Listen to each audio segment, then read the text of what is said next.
Welcome back. Today, we're going to talk about another obscure one. This one is called Curse of the Headless Horseman. Now, you might assume the same thing I assumed, that this is going to be about this legend of Sleepy Hollow, but it's not. Now, before we get into the details here, let's take a look at this poster. You may remember that in 1970, a film was made called Carnival of Blood that I liked a lot. It was produced and distributed by Kurt Films. Now, this is the only poster I ever found for Carnival of Blood that was a theatrical poster. And if you look at the bottom of it, the other part of it is Curse of the Headless Horseman. Horror on horseback, it says. Okay? Now, even though Carnival of Blood came out in 1970, it wasn't released until 1972, which is when Headless Horseman was made and released. And unlike there's exactly three Kurt horror films. The first one's Carnival of Blood. The second one is Death by Invitation, and the third one is Curse of the Headless Horseman. Now, the first two were both totally made in New York City, and I thought this one would be because it's a New York legend, but it's not. This one's made on a ranch in California. So the idea of this movie is a guy's uncle passes away, and his uncle leaves him in his will his ranch. But there's a stipulation. He's not allowed to fully own the ranch unless he is able to use it commercially to make a profit within 6 months. So he gets all his friends around and they decide that they're going to turn the ranch into a Western-themed theme park and resort.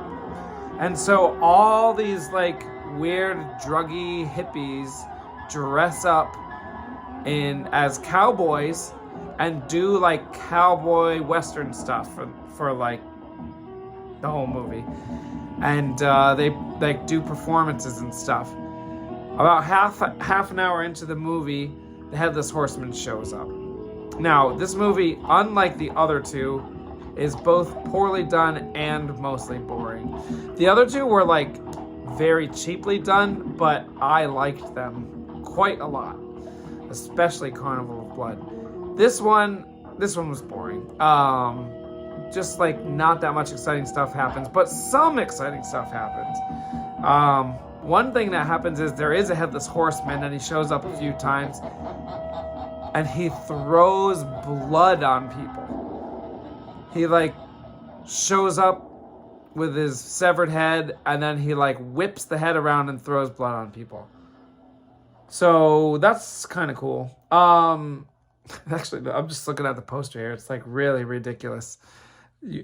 There are people's heads impaled on crosses, which does not happen in the movie. There's also a snake. I don't think there's a snake in the entire movie. And there's ghouls and stuff on this poster. So the poster's not even well done, and it's still better than the movie. But anyway, a few people get terrorized by the Headless Horseman, and there's a twist at the end. You think you know who it is. And then one of the guys dresses up as the Headless Horseman. But I give it a 4 out of 10. I would not recommend watching this. Even the 4 out of 10 might be too generous. So here's a couple of the plot points that would be considered spoilers if you actually cared to watch it. Basically, one of the guys discovers that there's gold on the ranch. The way he discovers this is he literally looks down in the dirt and sees a golden nugget.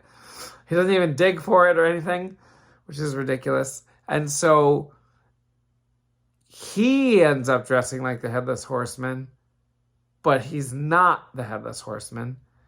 And towards the end of the movie, he gets caught dressed as the Headless Horseman, and we think that's who it is. And it's oh, we just got Scooby-Dooed here. It's just this dude dressed as the Headless Horseman. Then it turns out it wasn't even him. Then it turns out it was the actual heir. The heir to the ranch is the actual Headless Horseman. And then he goes crazy and he's like, I was killing people to get tourists to come so that I could make a profit off this. And then after 6 months, I could really own it. And then I could harvest all the gold. So he knew about the gold the whole time. And then at the very end of the movie, everyone ends up shooting each other, including him. He gets shot and killed. And then the Headless Horseman narrates the ending. So then you think maybe there's another Headless Horseman. So I was disappointed because I really liked the first two Kurt films. This one's not good. The other two were good. This is the last of the Kurt films. I don't know what happened to Kurt. I think his real name is Leonard Kurtzman. He actually wrote and directed Carnival of Blood, but he didn't write and direct the other two. He just put them out. I don't know what happened to him. I think he started making porn after this. But yeah, so 4 out of 10. This one's not that great. We'll see what we get next week. See you then.